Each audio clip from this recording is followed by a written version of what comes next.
Hola compañeros, en esta cápsula iniciamos el estudio de cada uno de los elementos que forman la estructura jurídica del delito.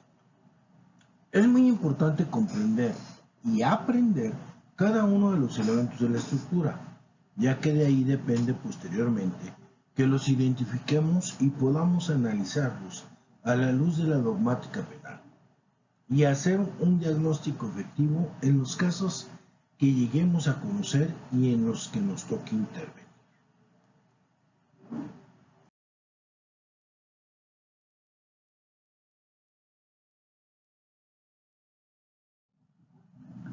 Como quedamos, tomaremos para nuestro estudio la estructura que deriva de la teoría pentatómica de 5 elementos y vamos por el primero, conducta.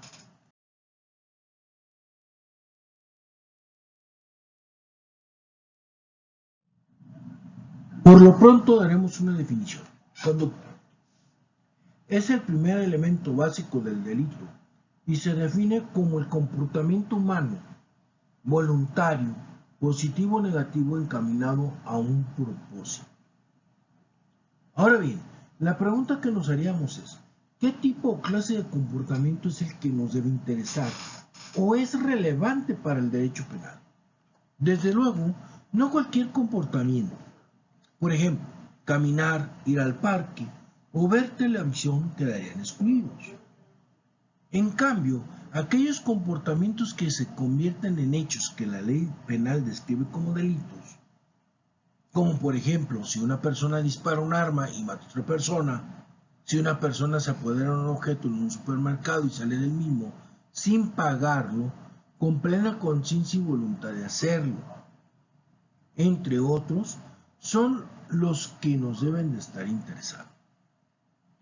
Como veremos al analizar la tipicidad, la conducta tiene dos especies, acción y omisión.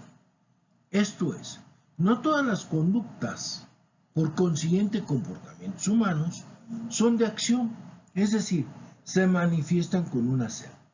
También se manifiestan al dejar de hacer algo, esto último llamado omisión. Y se puede decir que el comportamiento de una persona fue omisivo si no hizo lo que debía o lo que se esperaba de él.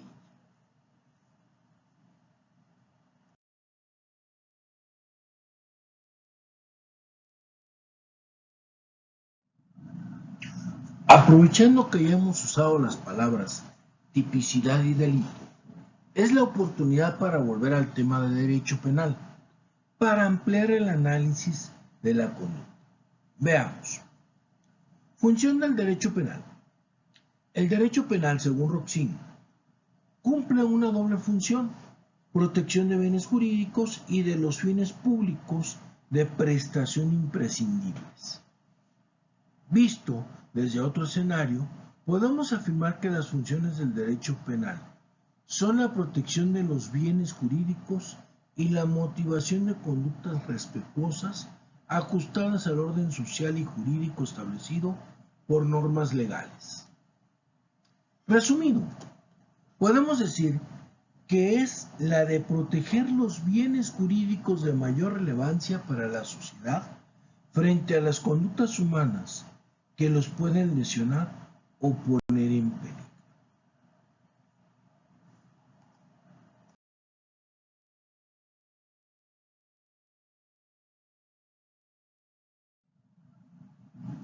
Y aquí hacemos hincapié en que efectivamente las conductas que interesan al derecho penal son las que lesionan o ponen en peligro los bienes jurídicos, conocidos también como bienes jurídicos tutelados. ¿Por qué tutelados? Para contestarnos, nos remitimos a la definición del verbo tutelar. Tutelar significa que guía, ampara o defiende. Lo que debemos entender así, bienes jurídicos amparados, que son defendidos por el derecho penal. En una palabra, son protegidos por el derecho penal. Eso significa que son tutelados.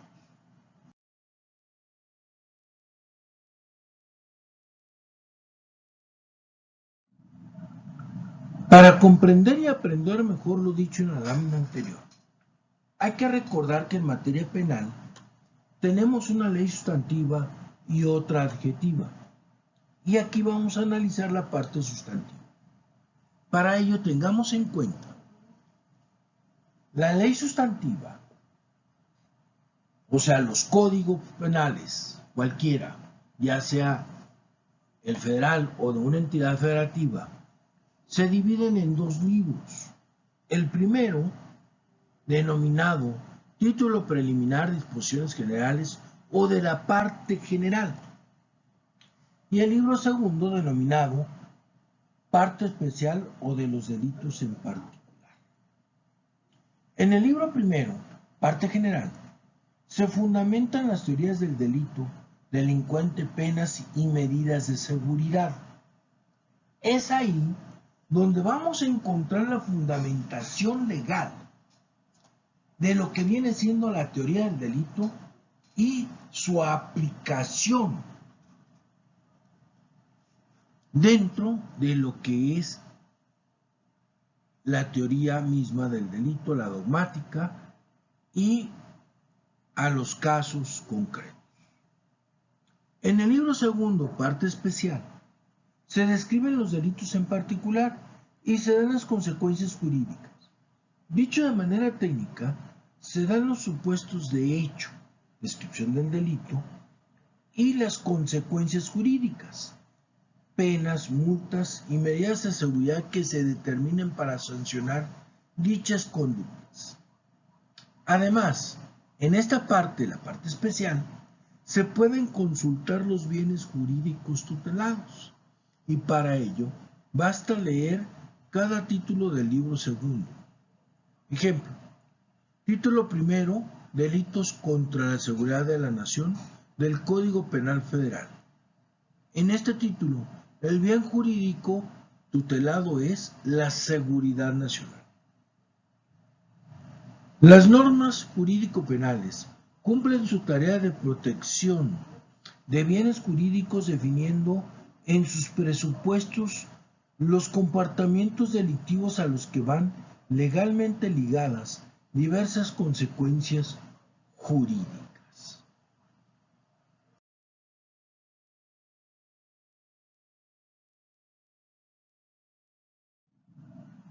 Ya que hemos revisado los conceptos básicos del derecho penal en la parte sustantiva, retomemos lo concerniente a la conducta.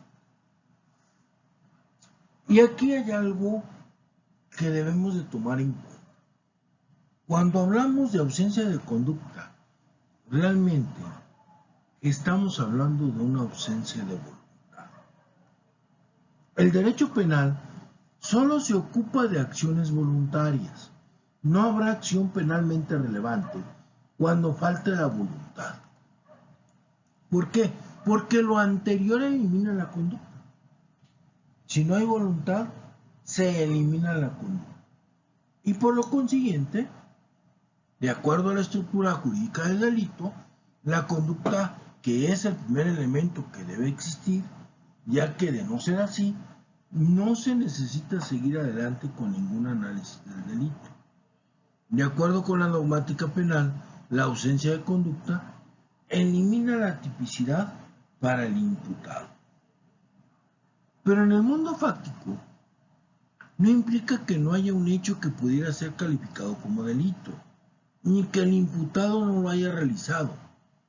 Simplemente no lo hizo de manera voluntaria. Lo que se maneja es la falta de voluntad del agente. Hago el señalamiento que digo que pudiera ser calificado como delito, el hecho, si se completa la tipicidad para un tercero. Esto lo veremos a detalle cuando entremos a la parte de los elementos objetivos de la tipicidad.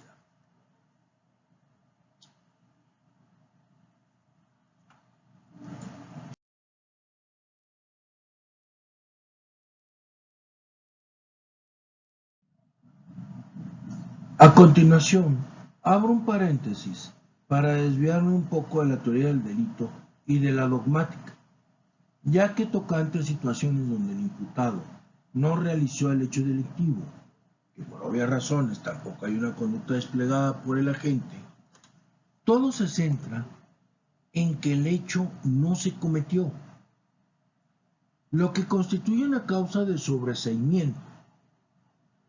Artículo 327, fracción primera del Código Nacional de Procedimientos Penales. Esto nos lleva a situaciones de excepciones y defensas que no pertenecen propiamente a la estructura del delito, sino a cuestiones periféricas a ello, pero que si aparecieren en un caso, constituyen material invaluable para la defensa.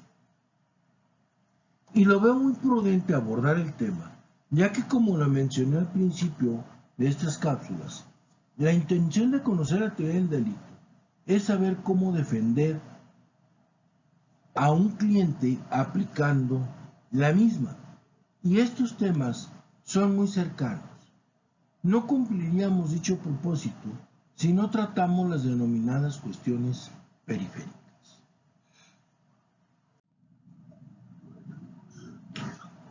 Las cuestiones periféricas han sido motivo de que personas inocentes fueron procesados y sentenciados a penas graves. Y desgraciadamente, la inercia de las viejas prácticas se siguen dando. Por lo que es bueno estudiar las recomendaciones que nos dan sobre la defensa de estas excepciones. Algunas de esas causas que hacen culpables e inocentes, entre muchos otros, encontramos los siguientes. El delito fue sembrado de manera perversa al imputado. Existencia de falsa imputación. El imputado se encontraba en el lugar de los hechos.